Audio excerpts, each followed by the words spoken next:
Hi hello welcome back to my YouTube channel. ನಾನು ನಿಮ್ಮ ಪ್ರೀತಿಯ ಮಂಜುನಾಥ್ ವರ್ಷ. ಇವತ್ತು ನಾನು ಸಿಂಪಲ್ಲಾಗಿ ಸ್ವೀಟ್ ಕಾರ್ನ್ ಯಾವ ಥರ ಮಾಡೋದು ಅಂತ ತೋರಿಸ್ತಾ ಇದ್ದೀನಿ.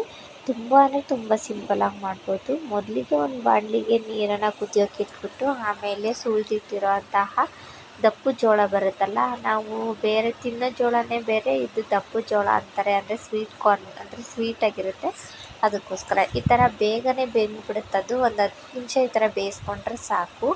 ಆಮೇಲೆ ಒಂದು ಪ್ಯಾನ್ಗೆ ಸ್ವಲ್ಪ ಬೆಣ್ಣೆನ ಹಾಕ್ಕೋಬೇಕಾಗುತ್ತೆ. ಬೆಣ್ಣೆ ಇಲ್ಲಾಂದರೆ ನೀವು ಬೇಕಿದ್ರೆ ಎಣ್ಣೆ ಕೂಡ ಹಾಕ್ಕೋಬೋದು.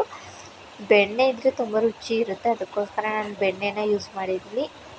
ಆಮೇಲೆ ನೀರೆಲ್ಲ ಸೋಸ್ಕೊಂಡಿರೋಂತಹ ಜೋಳನ ಹಾಕ್ಬಿಟ್ಟು ಒಂದು 10 ನಿಮಿಷ ಅದನ್ನು ಲೈಟಾಗಿ ಫ್ರೈ ಮಾಡ್ಕೋಬೇಕಾಗುತ್ತೆ.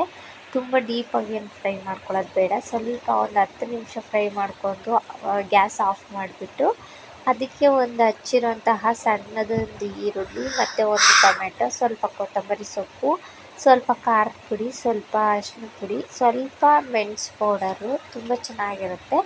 ಆಮೇಲೆ ಸ್ವಲ್ಪ ಕಲರ್ ಬೇಕಿದ್ದರೆ ಹಾಕ್ಕೋಬೋದು. ಮತ್ತು ಸ್ವಲ್ಪ ಬ್ಲ್ಯಾಕ್ ಪೆಪ್ಪರ್ ಬರುತ್ತೆ, ಬ್ಲ್ಯಾಕ್ ಸಾಲ್ಟ್ ಬರುತ್ತಲ್ಲ ಅದು, ಸ್ವಲ್ಪ ನೀರನ್ನು ನಿಂಬೆಹಣ್ಣಿನ ರಸನ ಸೇರಿಸ್ಕೊಂಡಿದ್ದೀನಿ.